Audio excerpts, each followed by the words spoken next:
Xətti funksiyadan kvadratika keçməmişdən qabaq tərs mütənasiblik funksiyası var. Y bərabər nə? K böl x bu 6-cı sinifdən bəri keçilir. Buna nə mütənasib deyirik? Tərs mütənasib. Niyə görə? X ilə Y burada tərs mütənasib asılıdır. Məsələn, x-i artırdıqca Y azalır və ya x-i azaltdıqca Y artır. Bəli. Burada x ilə Y bir-birindən necə asılıdır? Tərs mütənasib. Ona görə buna nə funksiyası deyirik? Tərs mütənasiblik funksiyası.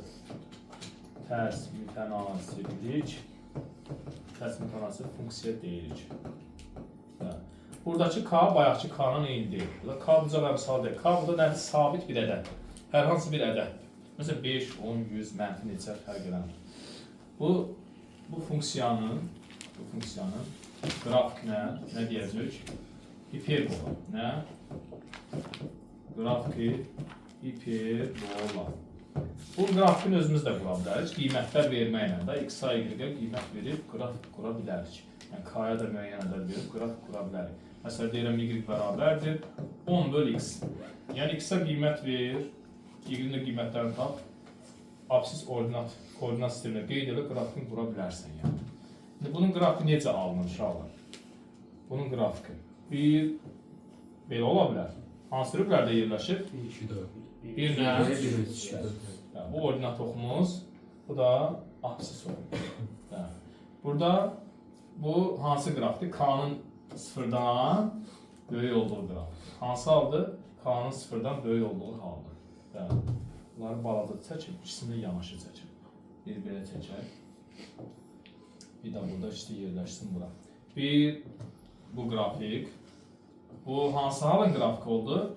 K-nın sıfırdan müsbət oldu. Yəni onunla bayaqçı ilə yadda saxlaya bilərsən. Orada da K müsbət olan hansı rüblərdən keçirdi? 1-3-dən. Burada da fərq. Orada sadəcə K bucağın qiyməti idi. Burada K istənilən bir ədəddir, sabit bir ədəddir. Bu Y oxu, bu X oxu. Burada K sıfırdan böyükdür. Burada isə məsələn qrafik əgər bütöv qrafik bu da kiçik bir yerdə bir K bölü X-in qrafikidir. Sadəcə burada K necədir bəs? Bəli, K burada mənfidir. Burada dedim X. Yəni məsələn buna deyək Y bərabər məsələn mənfi 20 böl X məsələn. Bunun mənfi nə idi? Bu müsbət olmalı K-sı. Deməli, məsələn müsbət 20 böl X. Yəni bunun qrafikini qursaq belə bir şey alınacaq. 1 və 3-cü rüblərdə belə əyrilər alınacaq. Məsələn sən X-ə müsbət qiymətlər verirsən, burada qeyd edəsən, Y-ün də necə olacaq? Müsbət. X-ə məsələn mənfi qiymətlər verirsən, Y-ün necə olacaq? Mənfi. X-in mənfi qiymətlərini burada qeyd edəsən, Y-ün də mənfi qiymətlərini belə. Yəni qrafik 1 ilə 3-də yaranacaq. Amma desən Y bərabərdir məsələn mənfi 20 bölü X, bəli, qrafik 2 və 4-də yaranacaq. Çünki X-a mənfi qiymət verirsən, Y necə olacaq? Görsən müsbət. X-a müsbət qiymət verirsən, Y mənfi olacaq. Çünki burada 20 mənfidir. Burada bu funksiyada K necədir uşaqlar? Kiçik sıfır. Bəli. Bunun çox xüsusi düsturlar yoxdur. Tərs mütənasibliyin elə bir xassəsi çox deyil. Xassə əsas düz mütənasibdədir, bir də kvadratik funksiyadır. İki funksiyanın qaydaları çoxdur. Bunun təyin oblası. Təyin oblası nə deməkdir? X-in ala biləcək qiymətdə. Biz həmişə qiymətləri X-a təyin edirik. Y-in qiymətləri yekun cavabımızdır. Alınan yekunda cavablar Y-in qiymətləridir. İndi burada təyin oblası. X nə ola bilməz? X nə ola bilməz? Sıfır ola bilməz. Başqa hər şey ola bilər. Məxrəcdə bir də nə ola bilməz? Sıfır ola bilməz. Yəni təyin oblası deyəndə X sıfırı ala bilmir. Yəni mənfi sonsuzluqdan sıfıra birləşmə bir də nə? Sıfırdan müsbət. Hər şey alır, bir də nəyi ala bilməz? Sıfırı. Nə? X təyin oblası. Qiymətlər oblasıdır. Eyni şey. Qiymətlər oblasıdır. Y də sıfır ola bilməz də. Y-in sıfır olması üçün hansı sıfır olmalıdır? K da sıfır ola bilməz. Çünki sıfır olsa artıq funksiya olmur axı. Sıfır nəyəsə bulsun, sıfır edəcək funksiya alınmır. Yenə o da eyni şey. Yəni bu da hər şey mənfi də ala bilər, müsbət də ala bilər. Ancaq bir də nə ala bilməz? Sıfır ala bilməz. Mənfi sonsuzdan sıfıra birləşmə nə olur? Sıfırdan müsbət sonsuzluq. Təyin oblasıdır bu. Yəni bu şəkildə. Buna başqa qeyri-adi bir düsturu falan yoxdur. Tərs mütənasiblik funksiyasına.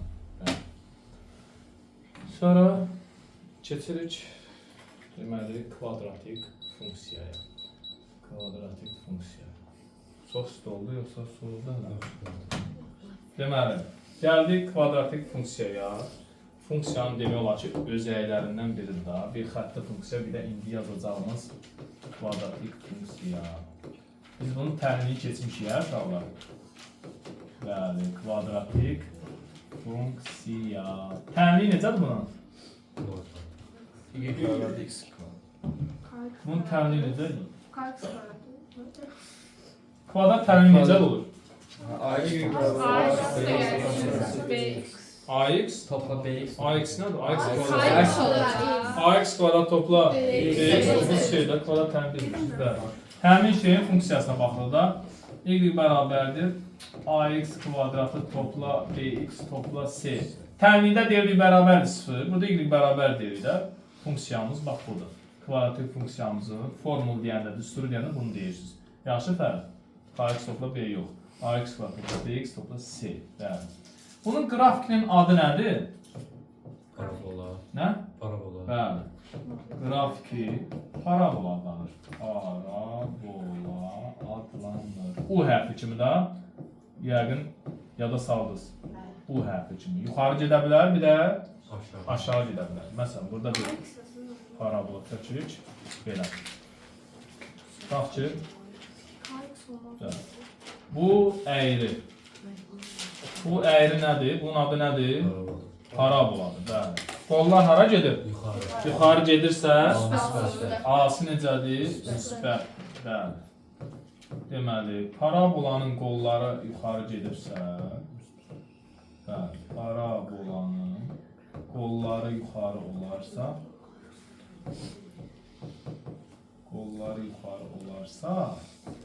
deməli A necə olmalıdır? Böyük 0. A müsbət. Yəni böyük 0 müsbət deməkdir. Qolları aşağı olarsa A mənfi olur. Qolları aşağı olarsa, bəli, eksperiment saxla soruya da bura bax. Qollar aşağı olarsa A necə olur? Kiçik 0. Yəni nə deməli fərq kiçik 0? Mənfi. A kiçik 0. Belə. A ilə işimiz bitdi. A-nı buna görə təyin edəcəksiniz. Yuxarıdırsa A müsbət, aşağı qollar aşağıdırsa A mənfidir. Deməli, bir də var burada C-miz. C orada sərbəst həddir da. Kx topla B düsturu var idi, xətti funksiya. Orada B nəyi bildirirdi? Sərbəst hədd. Nəyi bildirirdi? Y-i kəsən nöqtə idi da. İndi burada da C nəyi kəsən nöqtənin qiymətidir? Y-i kəsən nöqtə. Bax, C buradır. Bildiniz? Ondan parabola y-i harda kəsirsə o nəyin qiymətidir? C-nin. Parabolanın y-i kəsdiyi nöqtə nəyin qiyməti uşaqlar? C-nin qiymətidir. C-dir. Yəni burada C müsbətdir yoxsa mənfidir o qrafikdə? Müsbət. Çünki y harda kəsir? Müsbət tərəfdə. Bəli. Deməli, y yuxarıda kəsirsə, yəni müsbət tərəfdə da, yuxarıda kəsirsə, C necə olur? Böyük 0, yəni müsbət. Y aşağıda kəsirsə, C mənfi olur. Y aşağıda kəsirsə, C kiçik 0 olur. Mənfi. Hal-hazırda C-miz müsbətdir. C-miz əmsalın C əmsalını dedik, A əmsalını dedik. Yerdə nə qalır? B əmsalı. B-ni heç vaxt qrafik üzərində tapa bilməzsən. Yəni heç vaxt B-nin qiyməti burada verilmir. Aydın heç vaxt. Qrafikin üzərində parabola. B-ni başqa üstürlərlə tapacaq, onu sormaya sağ. İndi B-nin bəs işarəsi necə təyin edəcək? Amma parabolaya baxıb B-nin müsbət mənfi olduğunu deyə bilərik. Aydınmı? Parabolaya baxıb. Amma qiymətini görə bilmərik. Sadəcə işarəsini təyin edə bilərik. Necə? B-nin işarəsini necə təyin edəcəksiniz? Parabolaya əsasən. Parabola soldan sağa. Bax, hardan hara? Soldan başlasan. Soldan sağa gələrkən Y-i kəsən kimi yuxarı qalxırsa, Y kəsən kimi yuxarı qalxırsa, yuxarı. Buna vaxt gəlmədi, yenə yarım saat gecikdirsən. 15 etmişəm mən. 15 dəqiqə. Daha başdan başlamış. 15-də yazıladım. Buraya 35. 10 dəqiqə. Yox. 25 dəqiqə. Yarım saat Neyse, o neyse, değil. neyse. Ya şimdi oturun qalır. Yerdə otursun. Orada oturun da, bu da yeni stolda. O Telefon başını arasında. saxlayırsa, bu telefonu. Al bıçağı. Başla. Ulan. Estağfurullah. Geç sonra Toğrulun yanına. Ya da ki Qüdrətin. Yerləşərəm ora. Çay atlayasın. Dağıtma, qırma.